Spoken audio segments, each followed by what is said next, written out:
بسم اللہ الرحمن الرحیم۔ السلام علیکم۔ میں ہوں موسیٰ اور آپ دیکھ رہے ہیں Isra Express YouTube and Facebook channel. آج کی کہانی کا عنوان ہے مولا خوش رکھے۔ تو شروع کرتے ہیں۔ یہ بادشاہ کا عزیز ترین حجام تھا۔ یہ روزانہ بادشاہ کے پاس حاضر ہوتا تھا اور 2-3 گھنٹے اسی کے ساتھ گزارتا تھا۔ اس دوران بادشاہ سلطنت کے امور بھی سر انجام دیتا اور حجامت اور شیو بھی کرواتا رہتا تھا۔ ایک دن نائی نے بادشاہ سے عرض کیا، حضور، میں وزیر کے مقابلے میں آپ سے زیادہ قریب ہوں۔ میں آپ کا وفادار بھی ہوں۔ آپ اس کی جگہ مجھے وزیر کیوں نہیں بنا دیتے؟ بادشاہ مسکرایا اور اس سے کہا، میں تمہیں وزیر بنانے کے لیے تیار ہوں، لیکن تمہیں اس سے پہلے ٹیسٹ دینا ہوگا۔ نائی نے سینے پر ہاتھ باندھ کر کہا، آپ حکم کیجیے۔ بادشاہ بولا، بندرگاہ پر ایک بحری جہاز آیا ہے، مجھے اس کے بارے میں معلومات لا کر دو۔ نائی بھاگ کر بندرگاہ پر گیا اور واپس آ کر بولا، جی، جہاز وہاں کھڑا ہے۔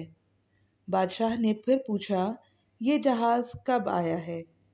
نائی دوبارہ سمندر کی طرف بھاگا، واپس آیا اور بتایا، 2 دن پہلے آیا تھا۔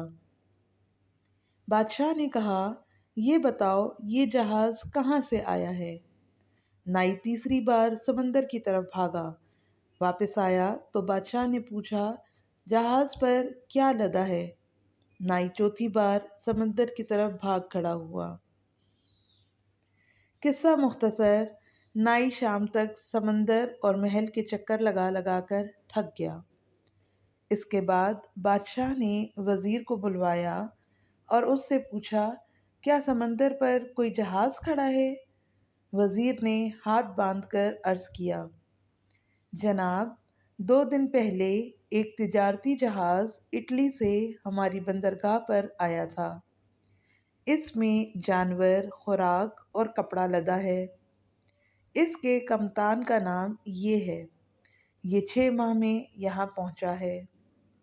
یہ 4 دن مزید یہاں ٹھہرے گا اور یہاں سے ایران جائے گا اور وہاں 1 ماہ رکے گا، اور اس میں 209 لوگ سوار ہیں، اور میرا مشورہ یہ ہے ہمیں بحری جہازوں پر ٹیکس بڑھا دینا چاہیے۔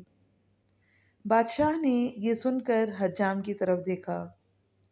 حجام نے چپ چاپ استرا اٹھایا اور عرض کیا، مولا خوش رکھے۔ کلمہ چھوٹیاں رکھاں کہ وڈیاں۔ آپ کو ہماری ویڈیو کیسی لگی؟ کمنٹ کر کے ضرور بتائیں۔